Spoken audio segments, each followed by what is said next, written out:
নারায়ণগঞ্জের বহুল আলোচিত ও সমালোচিত আজমিরি ওসমান এখন ভারতের কলকাতায় অবস্থান করছেন। গত এক সপ্তাহ ধরে তিনি কলকাতার মার্কুইজ স্ট্রিট ও নিউ মার্কেট সহ আশপাশের বিভিন্ন এলাকায় ঘোরাঘুরি করছেন। ইতিমধ্যে এই প্রতিবেদকের কাছে একাধিক ছবি এসেছে আজমিরি ওসমানের। সম্প্রতি কলকাতায় যাওয়া বেশ কয়েকজন ব্যক্তি জানান আজমিরি ওসমান প্রায়ই মার্কুইজ স্ট্রিট এলাকাতে আসেন। সেখানে নারায়ণগঞ্জের কাউকে পেলে তার সাথে কুশল বিনিময় করেন আজমেরি। কলকাতায় থাকা একাধিক ব্যক্তি জানান আজমিরি ওসমানের সঙ্গে রাজধানীর আলোচিত যুবলীগ নেতা ইসমাইল হোসেন সম্রাটকেও দেখা গেছে। দুজন প্রায়ই নিউ মার্কেট এলাকাতে ঘোরাঘুরি করেন। আজমিরি ওসমানের সঙ্গে তার বাহিনীর কাউকে দেখা যায়নি, পরিবারের কাউকেও সাথে দেখা যায়নি। গত ৫ আগস্ট বিকেলে শহরের কলেজ রোড এলাকাতে আজমিরি ওসমানের বাড়িতে হামলা করে বিক্ষুব্ধ জনতা। তারা বাড়ির নিচে থাকা গাড়ি ও মোটরসাইকেল ভাঙচুর করে।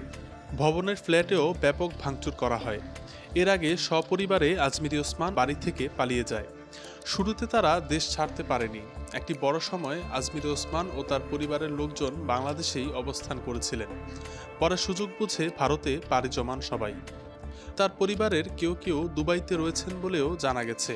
দুবাইতে ইতিমধ্যে অবস্থান করছেন শামীম ওসমান ও তার পরিবারের লোকজন। তারাও শুরুতে ভারতের দিল্লিতে ছিল। সেখানে নিজামুদ্দিন আউলিয়ার দরবারে শামীম ওসমানকে দেখা গিয়েছিল। ওসমানদের নিজেদের বলয়ে বাহিনী তৈরিতে আজমিরি ওসমান আলাদা সন্ত্রাসী বাহিনী গড়ে তুলেছিল। সরকার পতন হওয়ার পর থেকে ছাত্র জনতা হতাহতের ঘটনায় কয়েক ডজন হত্যা মামলার আসামি হয়েছেন আজমির।